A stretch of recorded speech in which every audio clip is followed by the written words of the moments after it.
तुम मीत हो मेरी बांसुरी का गीत हो। यो नेपालगञ्जको नीलसागर सेवा आश्रम हो जहाँ बेसाराहरूलाई सहारा दिने गरिन्छ। जो बाटोमा बस्न बाध्य हुन्छन् त्यस्ता मान्छेहरूको लागि एउटा आश्रय स्थल हो नीलसागर सेवा आश्रम, जसको संस्थापक अध्यक्ष हुनुहुन्छ सरिता खनाल सरिता नीलसागर।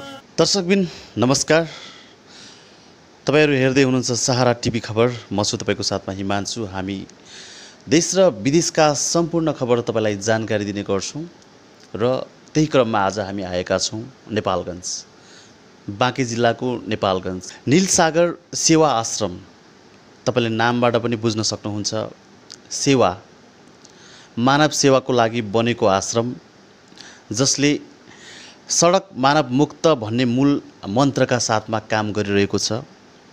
यो एकदमै प्रशंसनीय कार्य हो, हाम्रो समाजको लागि एउटा उदाहरणीय कार्य हो। किनभने अहिलेको समाजमा मान्छेहरू लुछाचुडी गरिरहेका छन् आफू अगाडि बढ्नको लागि, आफू मात्रै बाँच्नुपर्छ भन्नको लागि। यो अवस्थामा पनि मानव सेवालाई मूलमन्त्र मानेर एउटा उदाहरणीय प्रशंसनीय काम जुन नीलसागर सेवा आश्रमले गरिरहेको छ, त्यो सबैको लागि प्रेरणा हो। र यतिखेर म छु केन्द्रीय कार्यालय नेपालगञ्ज नीलसागर सेवा आश्रमको। नीलसागर सेवा आश्रमकी संस्थापक अध्यक्ष हुनुहुन्छ सरिता नीलसागर मसँग हुनुहुन्छ। यो नीलसागरको स्थापना के कसरी भयो, यो बनाउँदाखेरि के कस्ता सङ्घर्षहरू उहाँले गर्नुभयो, के कति सहयोग पाउनुभयो, त्यो बारेमा आज हामी कुराकानी गर्नेछौँ। तपाईँ हामीसँगै रहनुहोला। स्वागत छ यहाँलाई। हस्, थ्याङ्क यू, धन्यवाद सर। एकदम धेरै खुसी लाग्यो मलाई पनि है तपाईसँग भेट्न पाउँदा। एउटा समाज सेवाको काम गरिरहनु भएको छ, सडक मानव मुक्त समाजको एउटा परिकल्पना गर्नुभएको छ हैन। सर्वप्रथम म यहाँलाई धन्यवाद दिन चाहन्छु। र यो स्थापना तपाईहरुको सङ्घर्ष कसरी भयो त्यो बारेमा अलिकता जानकारी गराइदिनु न। हस्, धन्यवाद।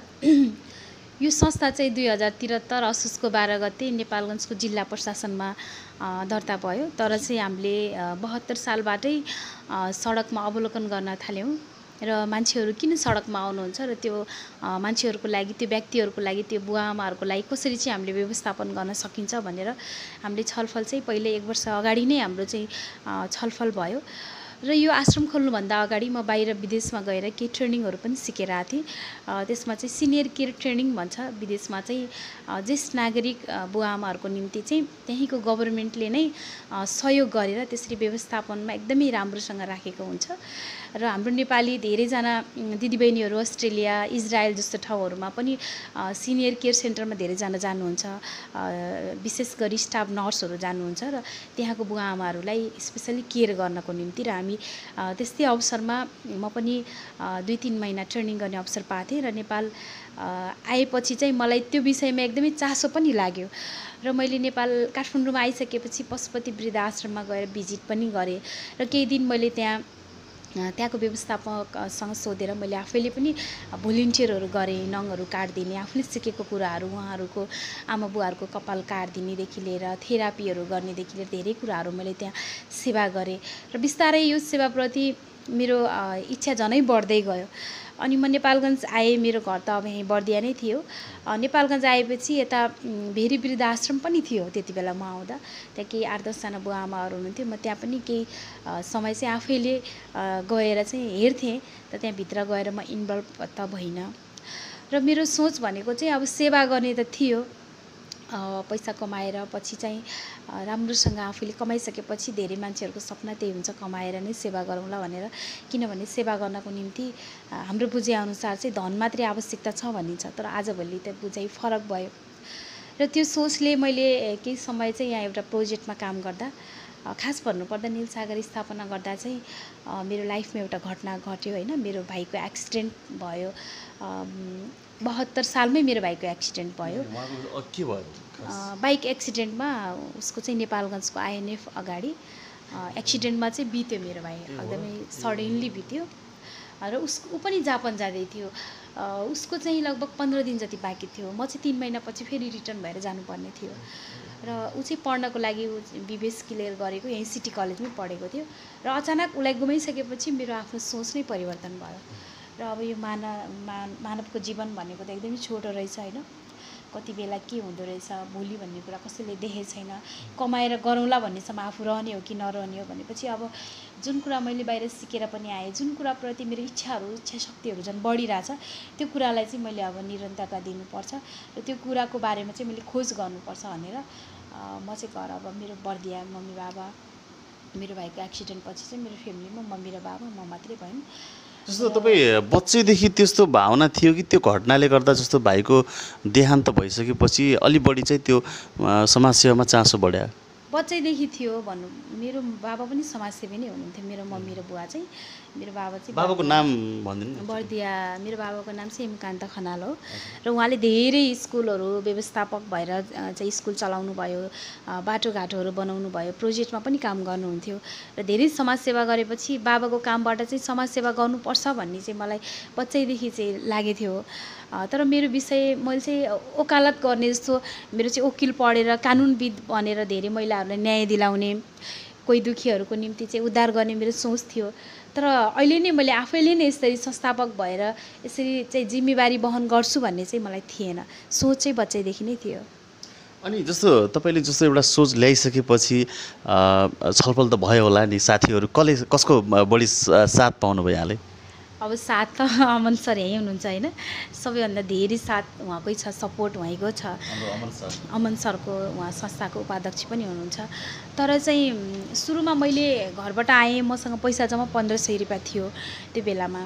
आफ्नो साथमा मसँग क्यास त्यति थियो, मेरो एकाउन्टमा चाहिँ केही पैसाहरू थियो र त्यो बेलामा चाहिँ फेरि तत्काल घरबाट निस्किँदा म पीडामा पनि थिएँ। किन भन्दा भाइलाई गुमाउनु परेको पीडा थियो। कति समय भएको थियो? म भाइको एक्सिडेन्ट पछि 25 दिनमा म चाहिँ घरबाट निस्केको।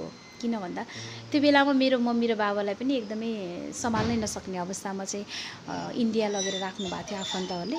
अनि मेरो घरमा चाहिँ मेरो बुढो हजुरबा हुनुहुन्थ्यो 85 वर्षको र घरमा जति बस्यो त्यति मेरो भाइको याद आउने भएको कारणले गर्दाखेरि चाहिँ म 25 दिनमा घरबाट निस्केको। भनेपछि एउटा अब नारी भएर कस्तो भन्नाले अब एउटा पुरुषलाई नै यो समाजमा टिक्न कति गाह्रो हुन्छ, सङ्घर्ष गर्नुपर्छ भने तपाईँ एउटा नारी भएर पनि यहाँसम्म आउनुभयो, कतिको दुःख पाउनुभयो? अब नबुझ्दासम्म त मलाई दुःख लाग्थ्यो है त्यो आफ्नो स्ट्रगलहरू गर्दा। तर आजभोलि मैले आफ्नो जीवनलाई हेर्ने दृष्टि नै फरक पाएको छु। किन भन्दा मेरो गुरुदेव डाक्टर योगी विकासानन्द, म उहाँको चेली पनि हो र उहाँको ज्ञान, उहाँको चाहिँ धेरै शिक्षाहरूले गर्दा मैले आफ्नो लाइफलाई हेर्ने नजर नै फरक भयो। जस्तो अब समाजमा हुन्छ नि यो उमेर भने त होइन, बिहे गरेर बच्चा खेलाउने होइन, एउटा हुन्छ नि गहना लगाउने, अब हुन्छ नि त साडीमा सजिने एउटा रहर हुन्छ नि, त्यो रहरहरूलाई मारेर होइन तपाईँ एउटा चाहिँ फरक क्षेत्रमा आउनु भएको छ। खास तपाईँको बुझाइमा यो जिन्दगी खास के हो जस्तो लाग्छ तपाईँलाई? अब अलिकति मैले प्रसङ्गलाई जोडेँ। मेरो भाइको एक्सिडेन्ट हुँदा मैले आफैले नै क्रिया गरेको है। पहिलो दिदी होला सायद संसारमा मैले समाजसँग विद्रोह गरेर क्रिया गर्ने बेलामा समाजमा मलाई धेरै अवरोधहरू पनि आयो। किन भन्दा छोरीले गर्नु हुँदैन भनेपछि मैले चाहिँ छोरा र छोरीमा के भिन्नता छ, मलाई चाहिँ वैज्ञानिक रूपमा त्यसलाई प्रमाणित गर्न सक्ने व्यक्ति छ भने चाहिँ मैले चाहिँ कसैलाई गर भन्छु, होइन भने चाहिँ मैले गर्छु भनेर मैले त्यहाँबाट विद्रोह गरेपछि समाजले मलाई एउटा कुरा चाहिँ जहिले नि मलाई के भन्यो भन्दा म बर्दिया बस्दासम्म चाहिँ अब छोरीले त बिहे गरेर जान्छ होइन, के नै गर्छ र उसको छोरा एक्सिडेन्ट भएर बित्यो, उसको परिवार चाहिँ अब लथालिङ्ग हुन्छ भनिसकेपछि वास्तवमा त्योभन्दा अगाडि चाहिँ मलाई छोरी हो भन्ने फिल मेरो मम्मी बाबाले कहिले पनि गराउनु भएन र मैले त्यो छोरीको मिनिङ पनि खोजेँ र मिनिङ खोज्दासम्म म आजसम्म यहाँ आएँ, अझै खोज्दैछु र जीवनको अन्तिम अवस्थासम्म पनि मैले त्यो मिनिङ चाहिँ प्राप्त गर्न सक्दिनँ होला। जीवनको बुझाइ चाहिँ मेरो त्यो छ र मलाई लाग्छ मैले त्योभन्दा अगाडि 2-4वटा गीत पनि गाएको थिएँ। म काठमाडौँ पनि बस्थेँ। गीत गाउने क्रममा मैले धेरै साथीहरूलाई भेटेँ, धेरै रमाइलो पनि भयो, धेरै ठाउँमा पनि गएँ। तर त्यो सबै कुराहरू चाहिँ क्षणिक थियो कि सजिने कुरा, रमाइलो कुरा, बाहिर पनि म 2-3वटा देश घुमेर आएँ।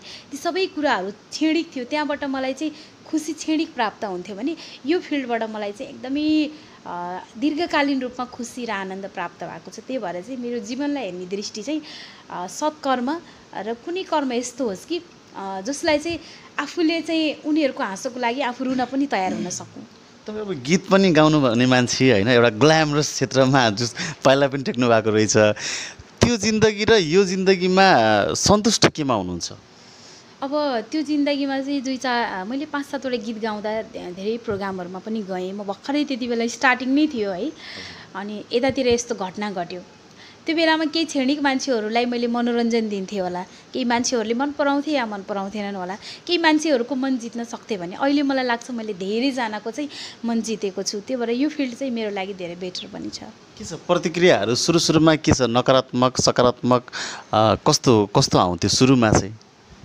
आश्रम खोल्दा तपाईँप्रति मान्छेले हुन्छ नि त, एउटा छोरी मान्छे भएर चाहिँ बिहा गरेर बस्नुपर्छ भन्ने खालको एउटा आफ्नो परिवारमा होइन, आफन्त समाजमा त्यो बेला चाहिँ यो हुन्छ नि त, कुनै नयाँ काम गर्दाखेरि समाजले त्यो कतिको झेल्नुभयो तपाईँले? अब म एउटा मात्रै छोरी सन्तानको रूपमा भन्नुपर्दा त्यो नआउने कुरा त पक्कै पनि भएन। अब हरेक बुवा आमाको सपना हुन्छ एउटा छोरीले बिहे गरोस्, आफ्नो घर बसाओस् होइन।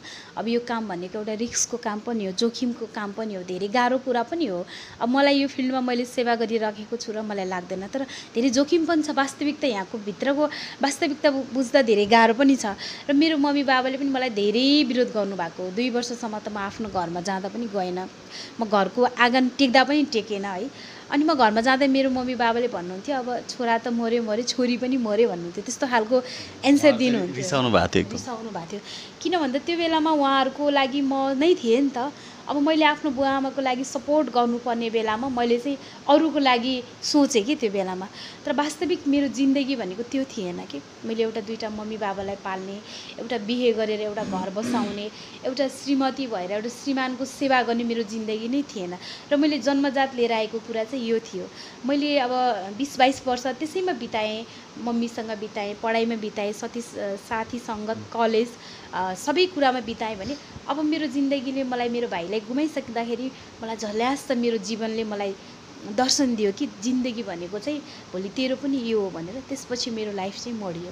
जस्तो मान्छे भइसकेपछि एउटा मानवीय भावना हुन्छ, कहिलेकाहीँ त लाग्यो होला नि त म बिहे गरेर चाहिँ हुन्छ नि एउटा फरक हुन्छ नि, त्यो जुन आज फरक ठाउँमा हुनुहुन्छ समाजसेवाको, कहिलेकाहीँ त हुन्थ्यो होला नि, कहिलेकाहीँ त्यस्तो कहिले साह्रै गाह्रो हुँदा, आमा बुवाहरूलाई खुवाउन गाह्रो हुँदा, संस्था चलाउन गाह्रो हुँदा, समाजले नबुझ्दा, आफन्तले नबुझ्दा चाहिँ लाग्थ्यो है, नलाग्ने होइन। योभन्दा त बरु है बिहे गर्यो बस्यो सीमित फ्यामिलीमा बसे हुन्थ्यो जस्तो लाग्थ्यो।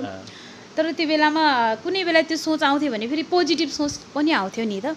अब त्यो मात्रै मेरो जिन्दगी होइन, अरू जस्तै मैले गरेँ भने म पनि त सामान्य मान्छे भएँ। अब मैले गरेको काम त असामान्य छ, यो कामको लागि त मैले सङ्घर्ष गर्नुपर्छ लाग्थ्यो।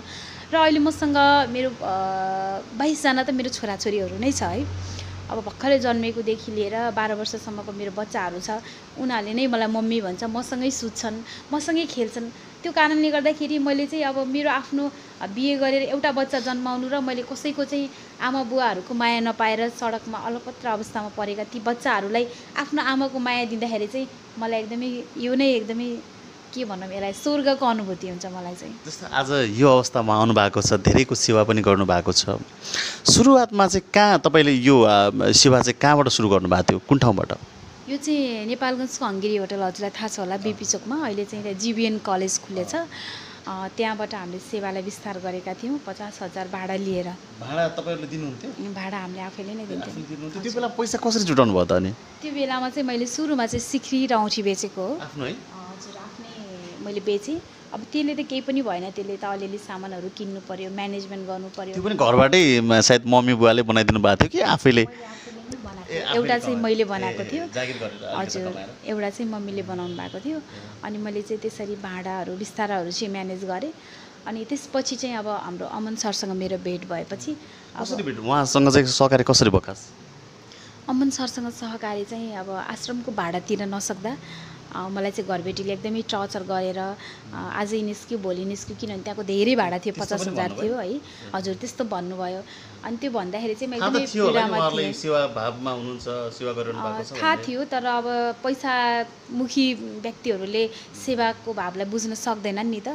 अनि त्यो बेलामा चाहिँ मलाई एकदमै गाह्रो अवस्थामा चाहिँ भन्छन् नि, अब कोही नहुनेको भगवान् हुन्छन् अथवा परमात्मा हुन्छन् अथवा अल्लाह हुन्छन्, जसले मान्छ नि त्यही अनुसार चाहिँ अमन सरसँग अमनजी मेरो चाहिँ भेट तपाईँको भयो। जिन्दगीमा भगवानै भनेर आउनुभयो। हजुर अब मेरो जिन्दगीमा भन्दा पनि आमा बुवाहरूको तपाईँको सपना त हजुर। थियो नि त, तपाईँले सोच्नु भएको सपनामा हजुर। उहाँ आएर गर्नुभयो। जस तपाईँ असफल हुनु भने त तपाईँको आफ्नो एउटा सपना पनि मर्नु थियो नि त त्यो हजुर बेलामा त। त्यो बेलामा चाहिँ संस्थाको लागि आमा बुवाको लागि मेरो लागि नै उहाँले एउटा भगवानको रूप भनौँ भगवानले नै सहयोग गर्नको लागि पठाएको व्यक्ति हो जस्तो लाग्छ मलाई आजसम्म पनि।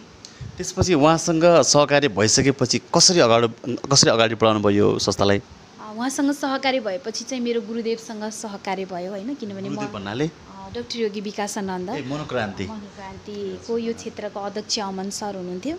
अनि उहाँले चाहिँ उहाँ आफै पनि धेरै मोटिभेट गर्ने, मलाई उहाँले धेरै मोटिभेटहरू गर्नुहुन्थ्यो। मैले धेरै समस्याहरू आउँथ्यो, मैले 2-3 चोटि त आफैले पनि पोइजन खाने ट्राई पनि गरेको है। अब भाडा तिर्न नसक्दा, म्यानेज गर्न नसक्दा, आफै एक त प्रब्लमबाट आएको आफ्नो भाइलाई गुमाउँदाखेरि अब मम्मी बाबाहरूको त्यति बेला पनि कसरी कन्ट्रोल गर्नुभयो त? त्यस्तो सोच आउँदाखेरि पछि चाहिँ तपाईँलाई कसले मोटिभेसन खास? अब सोच आउँदाखेरि पछि चाहिँ फेरि आफैले मैले के सोचेँ भने अब म आफै पनि मऱ्यो भने त फेरि मम्मी बाबाको लागि त कोही पनि छैन होइन, यत्रो बुवा आमाहरूको लागि कोही पनि छैन भने अब यो सोचलाई चाहिँ मैले बदल्नुपर्छ भनेर बेला बेलामा त्यस्तो सोच आउँथ्यो र आफैले फेरि भित्रभित्रबाट आफैले नै फेरि चेन्ज गर्थेँ।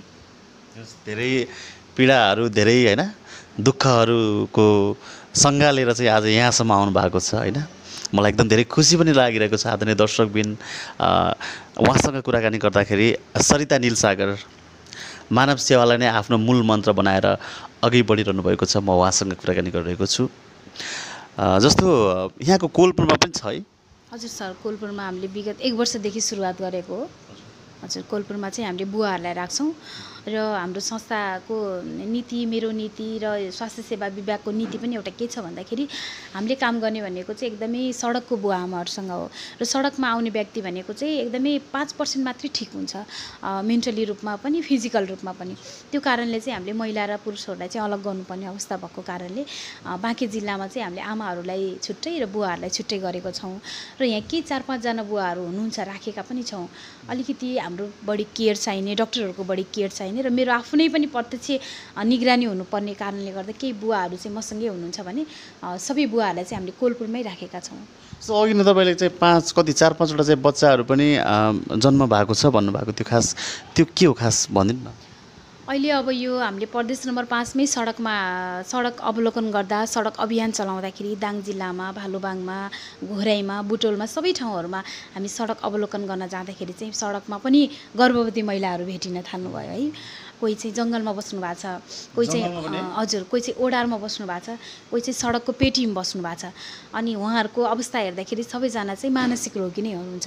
अब कोही चाहिँ हिंसामा परेर रोगी हुनुभयो, कोही चाहिँ अब पारिवारिक कारणले रोगी हुनुभयो, मानसिक रोगी हुनुभयो भने कोही चाहिँ अब डिप्रेसन भयो, रेप भयो, विभिन्न कारणहरूले चाहिँ अब गर्भवती हुनुहुन्छ तर सडकमा आउनु भएको छ।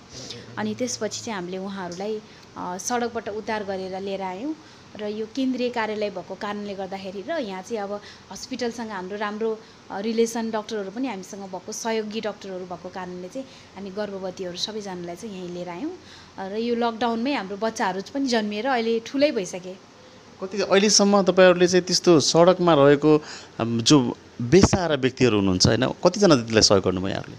अहिलेसम्म स्थापना कालदेखि अहिलेसम्म जोड्यो भने त हाम्रो 800 भन्दा ओभर नै भइसकेको छ। हजुर, 500 भन्दा बढीलाई चाहिँ मैले पारिवारिक पुनर्मिलन गराएर 50 जना भन्दा बढी त रोजगारी गरेर बस्नु भएको छ आफ्नो ठाउँमा होइन। पुनर्मिलन भन्नाले जो घरबाट उहाँहरूलाई चाहिँ बस्न नदिएको त्यस्तो हो, कस्तो केस हो खास? अब जस्तो सडकमा आइसकेपछि पहिलो काम भनेको चाहिँ हामीले उहाँहरूलाई यहाँ लिएर आउने, सरसफाइ गर्ने, त्यसपछि उहाँहरूको आवश्यकता हेरेर जस्तो फिजिकली रोगी हो भने त्यही अनुसारको डक्टरलाई हेर्नु पर्यो, मेन्टली हो भने मेन्टली चाहिँ डक्टरलाई हेरेर काउन्सिलिङ गरिसकेपछि औषधि चलाउँछौँ। चलाउँदै गर्दाखेरि चाहिँ उहाँहरूको आफ्नो वास्तविक कुराहरू उहाँले भन्नुहुन्छ।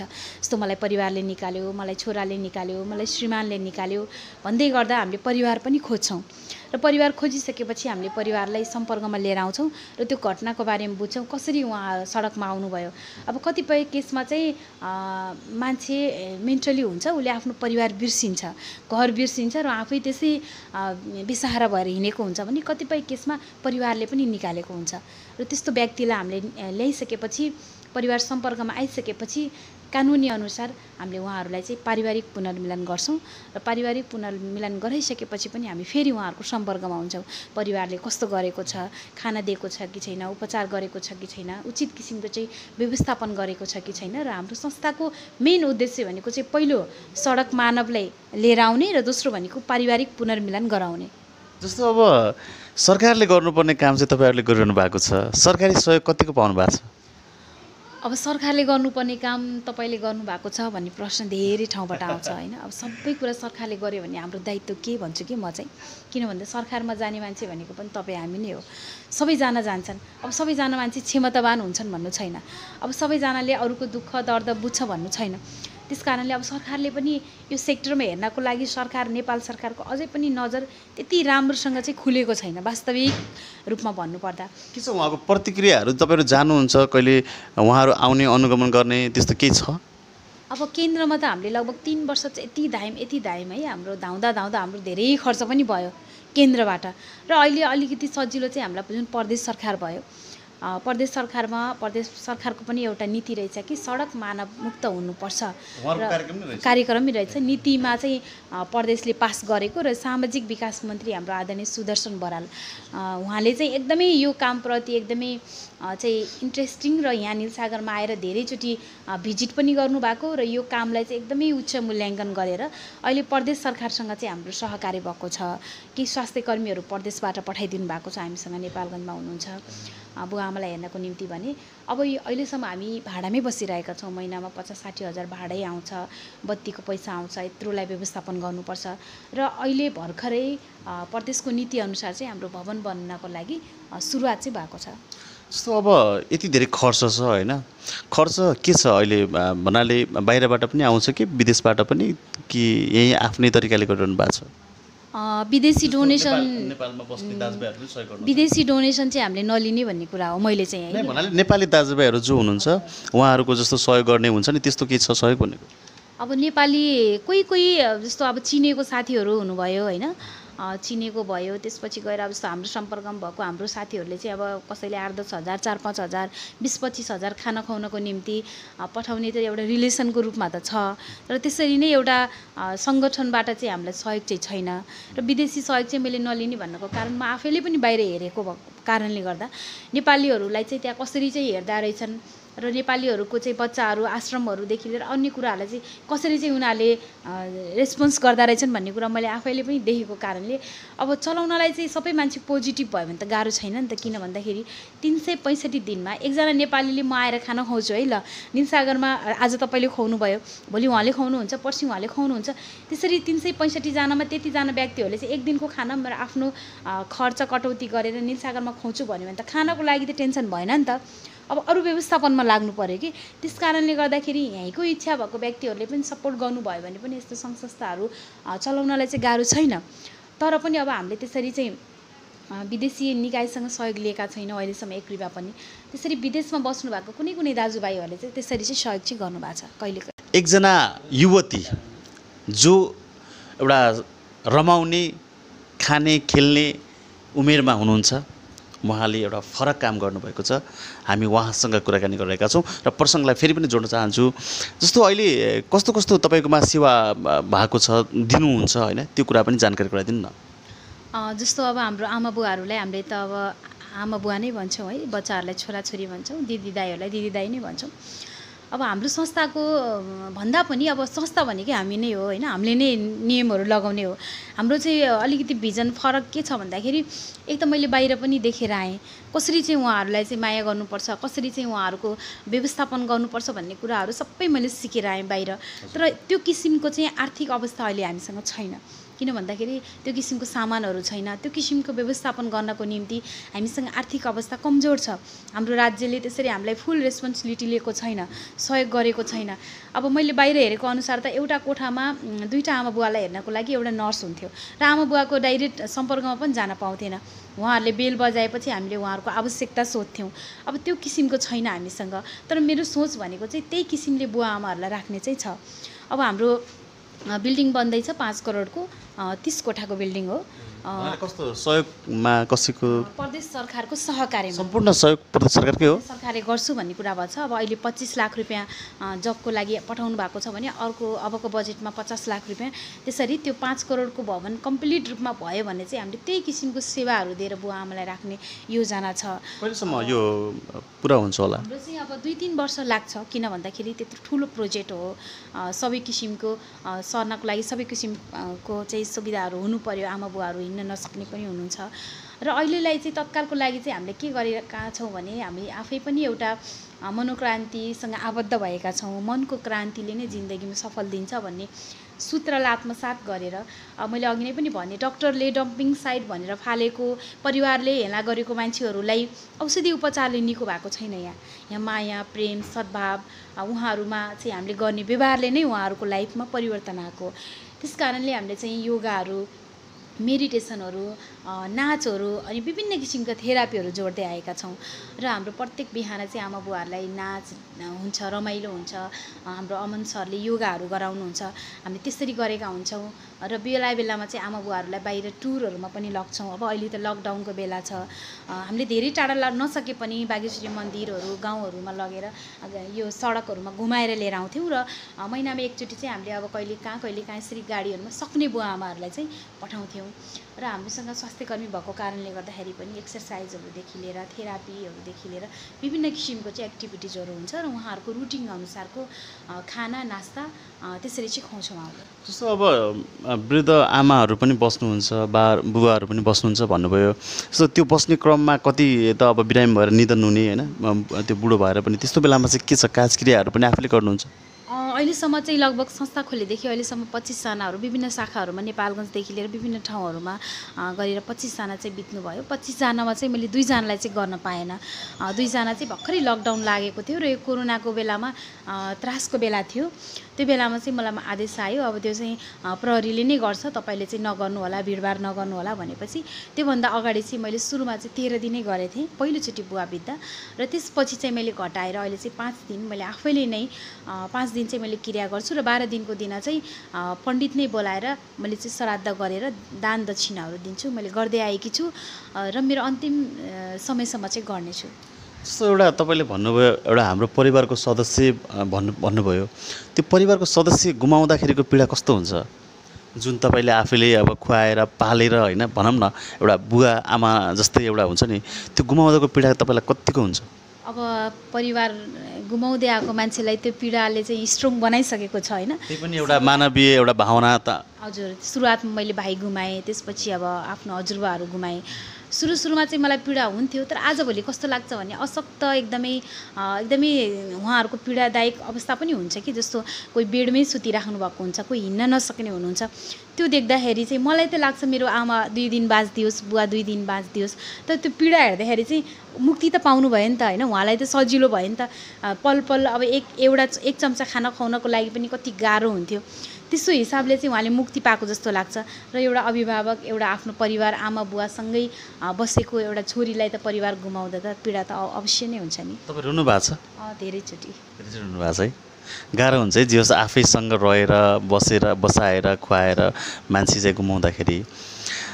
मैले चाहिँ अब बाहिर आँसुहरू चाहिँ लुकाउन चाहिँ छोडेँ होइन, बाहिरी आँसुहरू चाहिँ देखाउँदिनँ र मेरो गुरुदेवले भन्नुहुन्छ त्यो आँसुलाई नै शक्ति बनाएर हिँड्नुपर्छ भनेर। त्यसकारण अब मैले बाहिरी आँसु देखाउने बित्तिकै म कमजोर हुन्छु। अब म आफै कमजोर भयो भने अरू मेरो पछाडिको साथीहरू झनै कमजोर हुन्छ।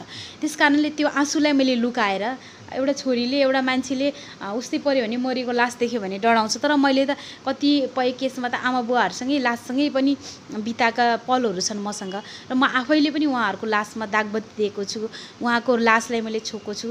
त्यस कारणले गर्दा बिस्तारै त्यो पीडाहरू पनि एउटा फरक चाहिँ भएर चाहिँ परिवर्तन चाहिँ भयो। सो नेपालगञ्जलाई मान्छेहरूले औद्योगिक सहर, पैसाको सहर, व्यापारीको सहर भन्छन् होइन, मन चाहिँ कस्तो पाउनुभयो त यहाँको यो सहरलाई सहयोगको लागि? अब कसरी भनौँ, अब कोही व्यक्तिले सहयोग गर्नुहुन्छ, उहाँहरूलाई चाहिँ नेगेटिभ असर नपरोस् होइन। जन्मदिन मनाउन आउनुहुन्छ, स्मृति दिवस मनाउन आउनुहुन्छ, आफ्नो चाहिँ विवाह गरेको गर्नुहुन्छ। केही % व्यक्तिहरूको सहयोगले पनि धेरै सहयोग भएको छ। अब जति तर नेपालगञ्जको जनसङ्ख्या अनुसार जुन आर्थिक हजुरले भन्नुभयो नि व्यापारीको सहर अनुसार त्यति चाहिँ सहयोग चाहिँ भएको छैन हामीलाई। जो जति पाउनुपर्ने हो मनकारी व्यक्ति चाहिँ थोरै चाहिँ छन् गर्नुहुन्छ, तर जति सोच्नु भएको छ त्यति चाहिँ पाउनु भएको छैन। मैले अघि नै पनि भने 365 दिनमा एउटा व्यक्तिले खाना खुवायो भने संस्थालाई चलाउन गाह्रो छैन भने नेपालगञ्जमा पनि त जनसङ्ख्या धेरै छ नि त। त्यो जनसङ्ख्यालाई काउन्ट गर्ने हो भने त मलाई लाग्छ त्यसमा 5% मान्छे मात्रै यहाँ आउनु भएको छ। 95% मान्छेहरूलाई थाहा नभएको हो, अथवा उहाँहरूलाई चाहिँ यो बारेमा जानकारी नभएको, अथवा उहाँहरूलाई सेवा गर्न मन नलागेको, त्यो कुरा चाहिँ मलाई थाहा भएन। सो मेयर साहब कहिले आउनुहुन्छ कि आउनुहुन्न? यो एउटा नगरभित्रै छ होइन, उपमहानगरभित्र छ, आउनु भएको छ कहिले? पहिला एकचोटि चाहिँ आउनु भएको थियो होइन, आफ्नो तलब भत्ता पनि एकचोटि 50,000 दिनुभएको थियो पहिला। तर त्यसले मात्रै पुग्दैन नि त, किन भन्दाखेरि यहाँ त हजुरले अब बिहान चिया खुवाउनुहोस्, 70-80वटा बिस्कुट खुवाउनु पऱ्यो, खाना खुवाउनुहोस्, खानाको डेक्ची हामीले उचाल्नै सक्दैनौँ। हाम्रो त निरन्तर त हाम्रो त 365 दिन 24 घन्टा खटिने सेवा हो। त्यस कारणले गर्दा उहाँले आफ्नो व्यक्तिगत तर्फबाट त्यति गरे तापनि राज्यको तर्फबाट जुन सरकारले नै अब देशमा सडक मानवमुक्त हुनुपर्छ भनेर प्रधानमन्त्रीले पनि बोल्नु भएको छ, अहिलेको यो बजेट भाषणमा, अहिलेको नीतिमा राष्ट्रपतिले पनि बोल्नु भएको छ भनेपछि अझै पनि नगरपालिकाको नगर प्रमुख ज्यूले यो बारेमा अझै पनि नबुझ्नु भएको हो, अथवा टाइम नमिलेको हो, अथवा यसको मिनिङलाई चाहिँ उहाँहरूले थाहा नपाउनु भएको, त्यो कुरा चाहिँ मलाई थाहा भएन। तपाईँहरू जानुहुन्छ कि न? तपाईँहरूले पनि त अब पहल गर्नको लागि केही भन्नुभएको छ नगरमा, हामीलाई चाहिँ सहकार्य गरौँ भन्नुभएको छ? अब सडक मानवमुक्त नगरपालिका उपमहानगरपालिका घोषणा गरिसकेका छौँ। कार्तिकको 28 गते उपमहानगरपालिकालाई हाम्रै फोर्समा प्रदेश सरकारको सहकार्य चाहिँ हाम्रो, मैले अघि नै भने, एकदमै सहजीकरण छ। मन्त्रीज्यूसँग बारम्बार कुरा भइसकेपछि म त एकदमै रेडी छु। अब जुन नगरभित्र तपाईँको आश्रम छ नगरपालिकासँग कोअर्डिनेसन गर्नुहोस् भनेपछि मेयर साहब त हुनुहुन्थेन, तर उपमेयर ज्यूले चाहिँ त्यो बेलामा धेरै उत्साह देखाएर उपमेयर ज्यूकै चाहिँ हामीले आतिथ्यमा उपमहानगरपालिकालाई चाहिँ अब नेपालगञ्जको उपमहानगरपालिकामा सडक मानवमुक्त हुनुपर्छ भनेर घोषणा गरिसकेको हो हामीले कार्तिकको 28 गते। सर, हाम्रो एउटा सहरी विकास मन्त्री पनि हामीले पाएका थियौँ नेपालगञ्जबाट, मोहम्मद इस्तियाक राई। उहाँले व्यक्तिगत रूपमा केही तपाईँहरूसँग भेटेर गर्नुभएको थियो, केही सहयोगको केही? धेरैचोटि भेट्यौँ उहाँलाई, हामीले प्रपोजलहरू पनि पेस गऱ्यौँ मन्त्री हुँदाखेरि होइन। अब त्यो बेलामा अब सायद यस्तो पनि हुन्छ, अब हाम्रो तर्फबाट हाम्रो एङ्गलबाट हामीलाई गरेन मात्रै भन्छौँ, उहाँहरूको धेरै हामी जस्तो फाइल त हजारौँ हुन्छ नि त, कसलाई प्रायोरिटी दिने भन्ने कुरा हुन्छ। त्यो बेलामा चाहिँ अब हामीलाई सहयोग गर्न सक्नु भएन, तर यो लकडाउनमा चाहिँ आफ्नो व्यक्तिगत तर्फबाट उहाँले हामीलाई 1 महिनाको लागि खाद्यान्न चाहिँ सहयोग गर्नुभएको थियो। जस्तो अब सहरको विकास भन्ने जुन एउटा आफै हुनुहुन्थ्यो उहाँ होइन, मन्त्री हुनुहुन्थ्यो, सहरको विकास हुँदाखेरि चाहिँ मान्छेहरू सडकमा हुँदाखेरि त्यो त एउटा दुःखद कुरा पनि हो होइन, किनभने ठुला महलहरूमा चाहिँ तल चाहिँ सुत्ने हुन्छ नि, पेटीमा बस्दाखेरि मान्छे कस्तो लाग्छ? यो खास उहाँहरू यो जुन हाम्रो व्यवस्था नै हो गलत हो कि या व्यक्ति गलत हो, के जस्तो लाग्छ? अब हजुरले कुरा उठाउनु भयो, मैले पनि भन्न बिर्सेको थिएँ। हाम्रो नेताहरू जस्तो हामीले सडक बनाउने कुरा त गर्छौँ, सडक चिल्लो बनाउने कुरा गर्छौँ, तर त्यो सडकमा मान्छे सुतेको कुरा हामीलाई व्यवस्था भइरहेको छ कि त्यही ठाउँबाट मन्त्री हिँड्छ, मेयर हिँड्छन्, सारा मान्छे हिँड्छन्, तर एउटा मान्छे एक छाक खानको लागि सडकमा सुतेको छ, त्यहाँनिर हाम्रो नजर पुग्दैन। त्यस कारणले गर्दाखेरि चाहिँ अब पहिलो कुरा भन्छु म त, हाम्रो राज्यको नीति नै गलत छ कि। अब दोस्रो कुरा भनेको परिवार हो। अब परिवार अनुशासन भएन हाम्रो परिवारमा। के भएन भन्नुहुन्छ भने, जस्तो आज म जवान छु, भोलि म बुढो हुन्छु, र आज मैले मेरो आमालाई पालेन, मेरो बाउलाई पालेन भने मैले त कर्म रोपिसकेँ नि त। मेरो गुरुदेवले त्यही भन्नुहुन्छ, मैले त त्यहाँनिर लगानी गरिसकेँ।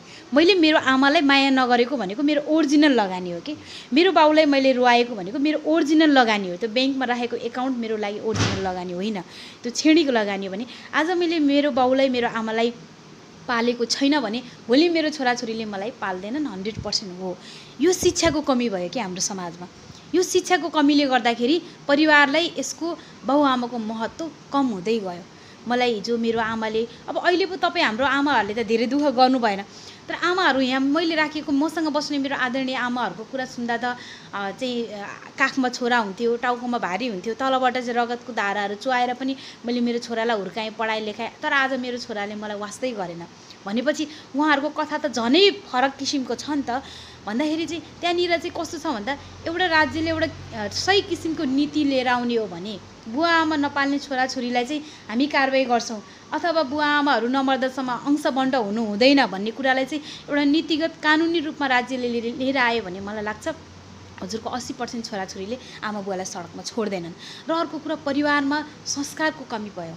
जस्तो स्कुलमा हामीलाई एउटा सर्टिफिकेट त दियो, सर्टिफिकेट भनेको बाहिरी कुराको लागि भयो, तर भित्री हृदयको सर्टिफिकेट हामीले पाउन सकेनौँ कि मैले मेरो आमालाई रेस्पेक्ट गर्नुपर्छ, मैले मेरो बुवालाई रेस्पेक्ट गर्नुपर्छ, मैले मेरो चाहिँ घरमा भएको दुःख पाएको आमा बुवाहरूलाई चाहिँ हेर्नुपर्छ भन्ने नलेज ज्ञान हामीले हाम्रो छोराछोरीलाई दिन सकेनौँ, हाम्रो समाजलाई दिन सकेनौँ र आज त्यसकै कारणले हामी रुनु परिरहेको छ। यो समस्या खास यो के लाग्छ तपाईँलाई, यो के समाधान के हो त यसको? यसको समाधान भनेको चाहिँ अब राज्यले नियम कडा बनाउनु पर्यो या हामी आफै जागरुक हुनु पर्यो? हामी नेपालीहरू कस्ता छौँ भने एउटा अनुशासनको दायरामा बस्न सक्दैनौँ। जस्तो अहिले लकडाउनकै कुरा गर्छु म, लकडाउन छ, हामी बाहिर निस्किरहेका हुन्छौँ, यो खानु हुँदैन भन्ने कुरा थाहा छ, बिहान उठेर तातो पानी खानुपर्छ भन्ने कुरा विभिन्न योगा गुरुहरूले सिकाइराखेको हुन्छ, स्वास्थ्यविदले सिकाएको हुन्छ, तर बिहान उठेर चुरोट खोज्ने मान्छे पनि छ नि त, बिहान उठेर रक्सी खोज्ने मान्छे छ। त्यस कारणले हामीले नियम पनि पालना गर्न सक्दैनौँ र यो अनुशासनको ढङ्गभित्र हामी बस्न सक्दैनौँ। त्यस कारणले कमसेकम एउटा राज्यले एउटा नीति बनाइदियो भने कमसेकम चाहिँ कानुन छ है भन्ने कुराको डरले पनि हामीले चाहिँ यो गल्ती गर्दैन होला। अर्को कुरा चाहिँ परिवारमा ज्ञानको आवश्यकता पर्यो, परिवारमा ज्ञानको एकदमै आवश्यकता पर्यो र स्कुलमा पनि यो पाठ्यक्रममा पनि नैतिक शिक्षालाई समावेश गर्नु पर्यो। हाम्रो बच्चाहरू अहिले हेर्नुहोस् अमेरिका र अस्ट्रेलिया जानको लागि हामी एकदमै खुसी हुन्छौँ कि, तर अमेरिका अस्ट्रेलियामा रुख छ होला, पैसा बर्सिन्छ होला भन्ने हाम्रो सोच छ, तर त्यहाँ गएर कस्तो काम गर्नुपर्छ भन्ने त मलाई थाहा छ नि त, हामीले सबैलाई थाहा छ नि त। त्यस कारणले हाम्रो देशको मातृभूमिको माया गर्न सिक्नु पर्यो। अब मातृभूमिको माया मात्रै गरेर भएन, युवाहरूले पाउनुपर्ने रोजगार सरकारले व्यवस्थापन गर्नु पर्यो। त्यो भइसकेपछि परिवारसँगै हुन्छ, माया हुन्छ, एकअर्काप्रति चाहिँ खुसी साटासाट हुन्छ। छोरा अमेरिका गएको छ, बुहारी घरमा आमालाई हेरेर बसेको छ। अब आमाको कुरा बुहारीले कस्तो पुऱ्याउँछ छोरालाई, त्यही किसिमले छोराले आमासँग व्यवहार गर्छ होइन।